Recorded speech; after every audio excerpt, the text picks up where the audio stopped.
On the 15th of January, I had the honor and privilege of visiting my alma mater, the Department of Library and Information Science, University of Kashmir, this time as a resource person.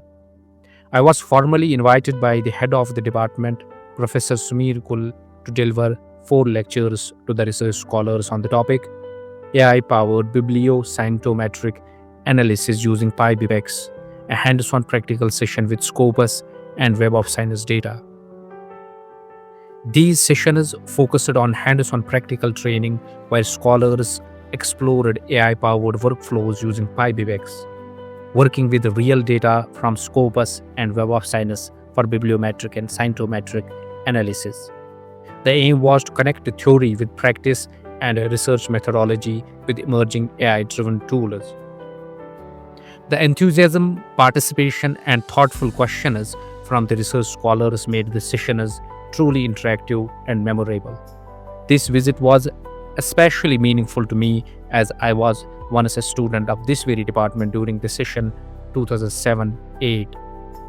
Returning after years to contribute academically to the same department was both humbling and fulfilling.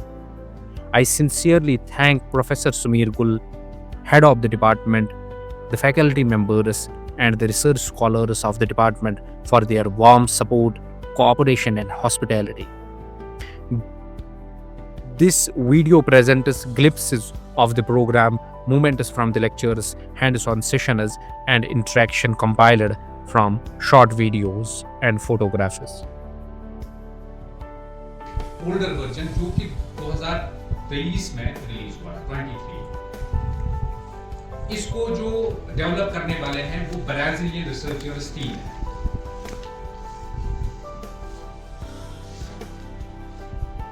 Pereira, Basilio and Santos. इनका जो latest publication related to this very particular tool है, that got published in January 28 last year.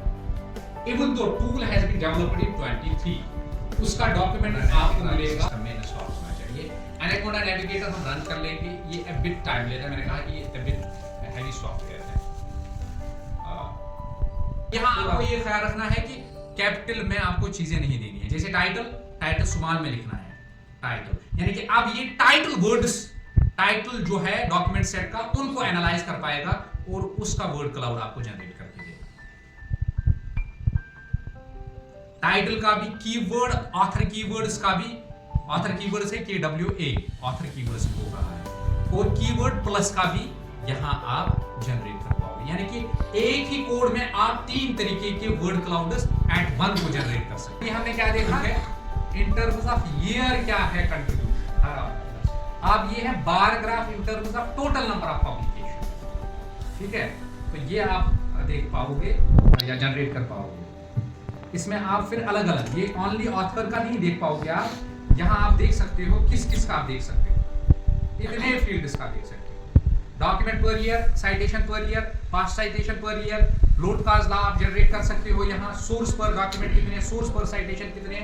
In one code आप 15 से 20 types of graph generate कर सकते हो। मैं इसकी डिटेल डिस्क्रिप्शन में नहीं जाऊंगा, आपको सिंपली यहाँ चेंजेस करनी है। फॉर एग्जांपल मान लीजिए आपको SPD करना है कि सोर्स पर डॉक्यूमेंट कितने हैं, इसको आप क्लिक कर लेंगे तो ये आपको बार ग्राफ जनरेट करके देगा सोर्स पर डॉक्यूमेंट कितने। ठीक है, अब है रेफरेंसेस, साइटेड रेफरेंसेस, मैंने अभी आपको बताया।